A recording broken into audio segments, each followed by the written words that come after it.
I do have a pretty interesting comment from a Yeah. Logan Paul video. And I become a massive fan of Logan Paul. So the comment goes, I'm 16 and already realized how much matured Logan has become. Yeah, I've seen a few of his stuff recently. What do you think? It's like, he reminds me of PewDiePie. I was watching a PewDiePie video the other day. Yeah. He said that he's appreciative of the opportunity and career he's gotten because he's made mistakes and he's messed up, but it's been eye-opening to him, and he's become a better person just because of it. Based on his mistakes, he's bounced back from it. And I'm watching Logan Paul recently, and it just seems like, you know, everyone, the whole perception of him and his brother was just, you know, these two dumb idiots just running around, not taking life seriously and stuff. And that's good to some extent, but when you have such a influential holdover, especially the younger generation and stuff, he's so immature and everything like that. He wasn't a good person. But now seeing some of this video, that he's so articulate in the way he says and the points that he's making. I'm embarrassed that it's taken me 25 years to realize this. It is not enough to be not racist. You have to be anti-racist. If you're white, if you look like me, use your privilege.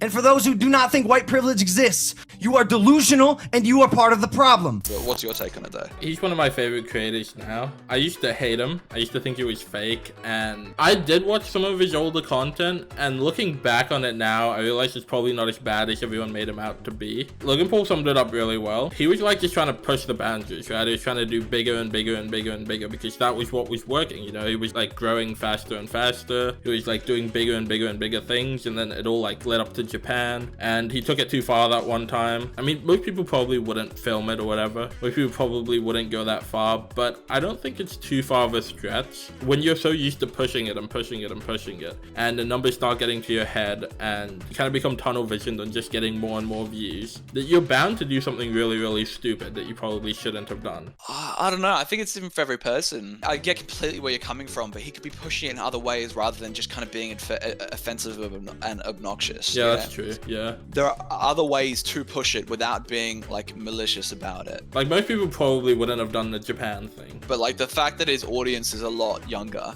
is kind of the worst part about it, you know? Yeah, definitely. Because they don't know what's going on. Like my sister's motivated by TikTok stars, you know, and it's like she's like 11 years old and stuff like that, and that's not where she should be getting her inspiration from. And you know, if your inspiration as well is from Logan Paul back in his days where he's just being a complete, you know, like Tool, idiot, pretty much, he was, you know that and the fact that he knows that as well, like he pushes the merch to be child friendly so they can wear it, and he, you know, he has the whole kind of, you know, child-esque, you know, promotion, I guess, to gain children viewers, because it was working. David Dobrik pushes the limits, but his audience is very mixed, from kids age from like, you know, 13 to like, you know, 30 even. Like I watch his videos and stuff, and he pushes it with stunts and random things that he does, but he's not offensive in the way that he does it, you know? And it's mostly just like more explicit jokes and stuff. Yeah, but when you know your audience is young, you gotta have some sort of responsibility, and you gotta know, regardless of how much you do want to push it, you gotta understand that that's your audience. Stop working just